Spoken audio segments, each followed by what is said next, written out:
सबसे पहले सबसे बड़ी खबर, जहां सूत्रों के मुताबिक खबर आ रही है कि दिल्ली पुलिस कमिश्नर नीरज कुमार की छुट्टी करीब करीब तय हो गई है। उन्हें जल्द ही छुट्टी पर भेजा जा सकता है। ये फैसला राजनीतिक स्तर पर ले लिया गया है। हालांकि अगले 2 दिनों पर इस पर प्रशासनिक मोहर लगने की उम्मीद है। आज ही बता दूं, आज ही कई पुलिस अफसरों दिल्ली पुलिस ने काफ़ी फेरबदल किए हैं। डीसीपी स्तर के 5 अधिकारी भी बदले गए हैं। अब जो है दिल्ली पुलिस कमिश्नर के ऊपर जो है उनको छुट्टी पर जाने के लिए कहा जा सकता है। उनका कार्यकाल 31 जुलाई तक है। सीधे कुमार विक्रांत सिंह के पास चल सकते हैं। विक्रांत, क्या आपको लगता है कि अब हम सब माने कि ये फैसला राजनीतिक रूप से ले लिया गया है, लेकिन जो प्रोसीड्यूरल चीजें होती है उसमें टाइम लग रहा है?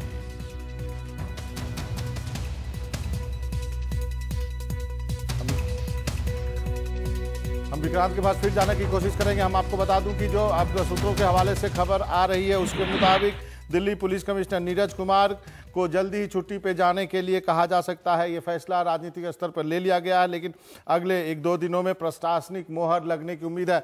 विक्रांत, यदि आपको हमारी आवाज़ आ रही है तो आपको लगता है कि अब जो देरी हो रही है वो जो प्रोसीड्यूरल डिले है वो है?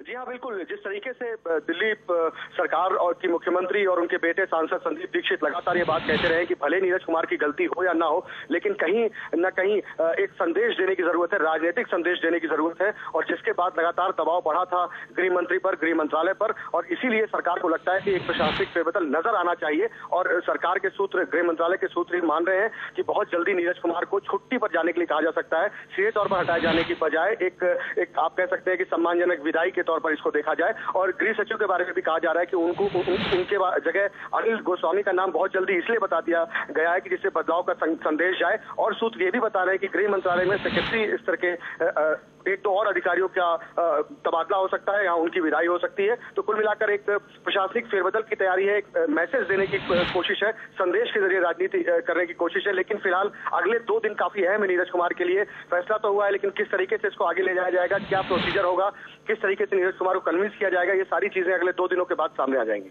लेकिन विक्रांत, जो जानकारी मुझे भी मिली है वो ये है कि हम इसको सीधे सीधे जो अभी हाल में रेप कांड हुआ है उससे जोड़कर ना देखा जाए। 2 घटनाएं हुई हैं। एक, केंद्रीय गृह मंत्री सुशील कुमार शिंदे के घर प्रदर्शनकारी घुस गए थे और ममता बनर्जी के साथ बदसलूकी हुई। पश्चिम बंगाल के जो वित्त मंत्री हैं उनके साथ बदसलूकी हुई और उस पर जो जांच कमेटी बैठाई गई थी उसकी रिपोर्ट अभी आई है। और उसी रिपोर्ट को आधार बना करके नीरज कुमार को कहा जा सकता है कि आप छुट्टी पे चले जाए। जी हाँ, बिल्कुल। जैसा मैंने कहा कि सम्मानजनक विदाई की बात है। नीरज कुमार या कोई भी इतना बड़ा अधिकारी ये नहीं चाहेगा कि एक बलात्कार के मामले में उनको हटा दिया जाए, जबकि सीधे तौर पर उनका कोई वहां पर दोष नहीं था। एक पुलिस वाले ने अगर गलती की तो, और 16 दिसंबर की भी घटना है। लेकिन बलात्कार जैसी चीजों पर हटाया जाना, कोई भी अधिकारी इस दामन पर अपने दाग लगाकर नहीं जाना चाहेगा। यही वजह है कि जो और भी तमाम चीजें हुई है, चाहे ममता बनर्जी के साथ हो, अमित मित्रा के साथ हो, या खुद गृह मंत्री के घर पर मामले रहे हो, और दिल्ली पुलिस का लगातार जो रवैया रहा हो, इस पूरे सबको मिला करके ये कहा जा रहा है कि अब नीरज कुमार जी की जगह किसी और को लाया जाए। नया नाम भी तय हो गया है, ऐसा माना जा रहा है। लेकिन अगले 2 दिन में इन सारी चीजों पर चीजें सामने आएंगी कि किस तरीके से ये सब कुछ होगा, और एक सम्मानजनक विदाई दी जाए जिससे कि कम से कम नीरज कुमार के दामन पर दाग न दिखाई दे। ये माना जाए कि संदेश दिया जाना है आपके दिल्ली पुलिस कमिश्नर रहते सिर्फ बलात्कार के साथ साथ और भी तमाम ऐसी घटनाएं हुई हैं जिससे सियासी नुकसान भी हुआ है और जनता के बीच गलत संदेश गया है। तो एक संदेश के लिए हटाया जाए नीरज कुमार को, ये एक मन बनाया है गृह मंत्री ने और भारत सरकार ने। जी विक्रांत, आपका बहुत बहुत शुक्रिया। और आपको बता दूं कि इसी बीच दिल्ली पुलिस में काफ़ी फेरबदल हुआ है। डीसीपी स्तर के 5 अधिकारी बदले गए हैं। ये छाया शर्मा है, प्रभाकर हैं जिनके इलाके में ये घटना हुई थी, BS जायसवाल हैं, अजय कुमार, संजय कुमार और विवेक किशोर हैं। ये सारे अधिकारी हैं जिनका तबादला किया गया है। और हम सीधे आशीष भार्गव के पास चलते हैं। आशीष, जो कि लगातार दिल्ली पुलिस पर नज़र रखते हैं। आशीष, आपको लगता है कि ये इन सारे अधिकारियों के तबादले के बाद अब बारी जो कमिश्नर साहब की है?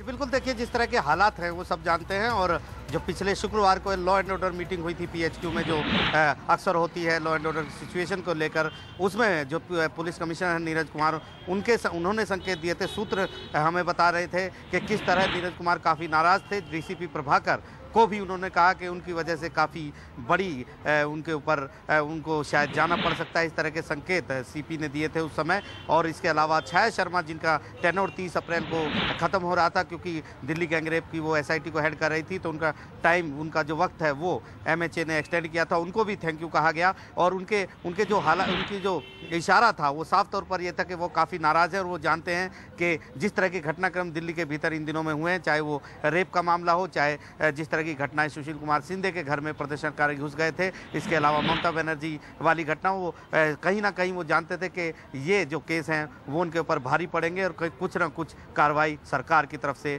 नीरज कुमार के ऊपर जरूर होगी। लेकिन आशीष, जो जानकारी मुझे है, अभी भी 2 दिन का वक्त है, अभी फौरी कार्रवाई नहीं हुई है। ये जो एक फैसला जो है राजनीतिक तौर पे लिया गया है, पुलिस के आपके सूत्र क्या बता रहे हैं? जी देखिए, ये जो अटकल थी ये कई दिनों से चल रही है और इस तरह की, लेकिन अभी तक क्योंकि डिसीजन नहीं आया और पुलिस की तरफ से, आज दिल्ली पुलिस की तरफ से ऑफिशियल एक बयान आया है और साफ तौर पर प्रवक्ता ने कहा है, राजन भगत ने, कि सीपी छुट्टी नहीं जा रहे हैं, यानी अभी तक वो छुट्टी नहीं जा रहे हैं। और आज शाम को 6 बजे उन्होंने हालांकि एक टॉप लेवल के जितने ऑफिसर दिल्ली पुलिस के हैं उनको एक मीटिंग के लिए बुलाया है और तमाम चीज़ें उनके भीतर वो चीज़ें होंगी कि जिस तरह पिछली घटनाएं हुई जिसके कारण दिल्ली पुलिस के साथ साथ सीधे सीधे तौर पर पुलिस कमिश्नर नीरज कुमार को निशाना बनाया गया, चाहे वो मुख्यमंत्री हों, चाहे उनके बेटे संदीप दीक्षित जो एमपी हैं वो हों, चाहे वो आम लोग हों, कोई भी लोग हों, चारों तरफ से उनके ऊपर एक प्रेशर बना था। हालांकि उन्होंने साफ कर दिया था कि वो उनकी कोई जिम्मेदारी नहीं बनती। लेकिन कुल मिलाकर अगर देखा जाए तो अगर जिस तरह की घटनाएं 16 दिसंबर के बाद से लगातार हो रही हैं तो कहीं ना कहीं एक स्टेज ऐसी आनी थी जिसमें कम से कम सरकार को, एमएचए को इस तरह का डिसीजन लेना पड़ेगा, क्योंकि एक तौर पर हम साफ तौर पर ये कह सकते हैं कि पिछले 4 या 5 महीने के भीतर जिस तरह दिल्ली के हालात खराब हुए हैं, दिल्ली पुलिस की पकड़ कम हुई है, दिल्ली पुलिस के ऊपर आरोप लगते रहे, तो निश्चित तौर पर कहीं ना कहीं जो पुलिस कमिश्नर है नीरज कुमार, ये छींटे उनके ऊपर भी लगेंगे और उन्हें कहीं ना कहीं जवाबदेही उनकी बनती है इस पूरे मामले में। जी आशीष, आपका बहुत बहुत शुक्रिया।